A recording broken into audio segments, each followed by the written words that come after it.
Greetings everyone, my name is Alfonso, Manalastas, and today I will be reading to you my essay entitled Sci-fi. When I was much younger, I imagined a world that spanned a colony of concrete skyscrapers, the sky flooded with flying shards and splinters of steel, life slowly dissipating, and the sun nowhere to be seen. In simpler words, I imagined a much scarier place. This is a fault that cannot be attributed to my once naive mind, being born in a generation immensely saturated by constant change and technicolor images of the Jetsons and Futurama aired in prime time, coincidentally at the height of the Back to the Future franchise that depicted a highly industrial and futuristic 2015. Because of this, it is not too far-fetched to speculate that science fiction is no longer an articulation of man's wildest imagination, but individual predictions of what lies ahead.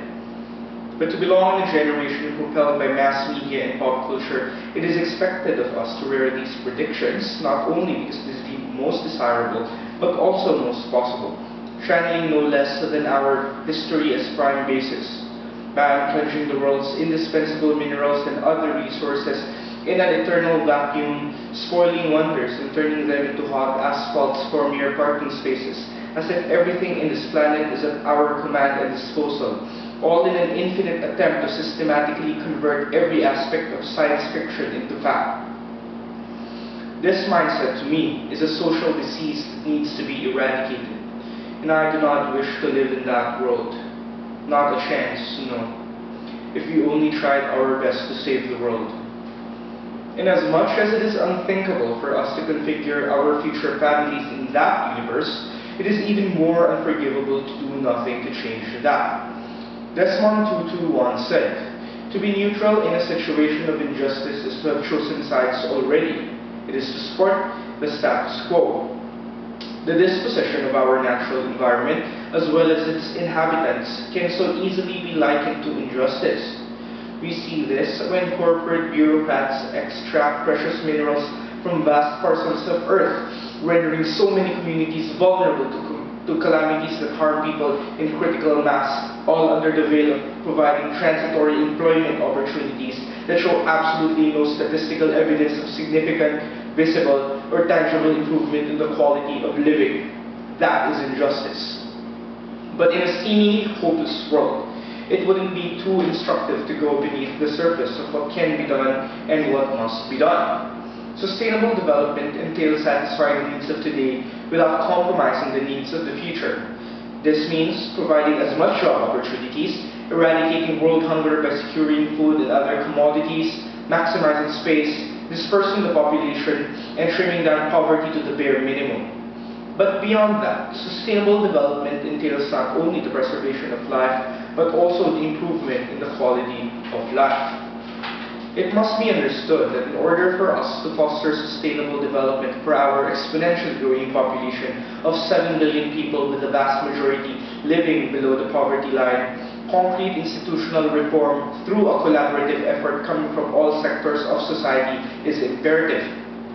This combat against an interconnected web of problems requires variance and diversity in the methods by which we apply. This means solutions must both be punitive and rehabilitative in nature and must be institutionalized by major stakeholders down to the grassroots level. We pursue this in two folds. Punitive, by instituting deterrent reforms to combat man's perpetual acts of belligerence, and rehabilitative, to condition societal mentality towards a greener and a more livable community through moderate mechanisms. Through this, our solutions become interconnected as well, such as by advocating green and ethical consumerism. We don't only promote personal and cultural well-being, but by doing so, we embolden small, medium enterprises or SMEs and multinational corporations to alter and improve their production and services, tailor-fit for the environmentally conscious and ethical consumer groups alike, thus promoting a much cleaner and a much safer area for corporate groups to explore as well. We look retrospectively back at how radicals and moderates were able to come together in their collective pursuits through the initiatives of the People for the Ethical Treatment of Animals, or PETA, in their advocacy to boycott and disestablish some of the world's most influential and most powerful fashion czars for their inhumane use of animal fur. And if there is anything we can learn from their success, it is that we too can all come together for a larger cause, to make the future we want become possible. This cause, however, is more elaborate than it seems. This cause proposes a complete and total transformation of our social constructs. Allow me to revert back to the features of the past world, a time when progressive urban development was institutionalized because of our perpetual need to change for the good. The difference between then and now is that today, urban development exists not only in the hopes of improving, but because of the damaging effects of man's choices to our Mother Earth and in the process to ourselves have forced us to a situation of self-preservation. It is no longer a matter of development for the sake of developing, but a matter of development for the sake of survival. To put it simpler, the future I want does not feature short-term convenience by exhibiting various modes of transportation or whatnot. The future I want is as simple as knowing that the people living on the other ends of the world are not dying from starvation or from what could have so easily been avoided, such as calamities that pose irrevocable harm. Each year, we produce an enormous amount of graduates that rummage for new jobs but cannot all be absorbed by our pool of employment. It is not that status quo cannot present an ample number of job opportunities. It is simply that the disproportion of our jobs and talents, each with a specific expertise, is vast. We have overcrowded fields that require less people, while the ones that demand more people are underpopulated and scarce. To change this requires as much individual reform as institutional reform. We achieve that change when governments capitalize on its natural resources through agriculture and ecotourism as prime areas that should be made more available and should be given more access to the people, while on the far opposite end of the spectrum, change requires an educated population that does not only possess the necessary skills, but as well as a genuine will to explore these fields of expertise.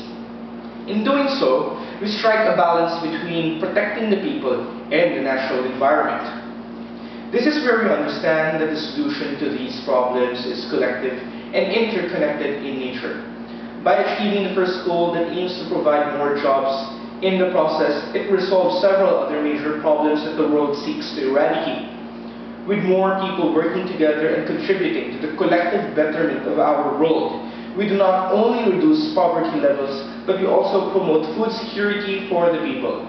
We begin to maximize our space and trim down scarcity of resources in areas with severe concentration of people by dispersing the population when and only when these jobs are dispersed as well. And that would have already made a difference. These problems each have solutions that seek to achieve different things. But you must understand that in spite of the variance of these solutions, in as much as our personal differences have set us apart, we may altogether echo a better future for our posterity. We rest at the pinnacle of time when the world needs us the most, as we too need it.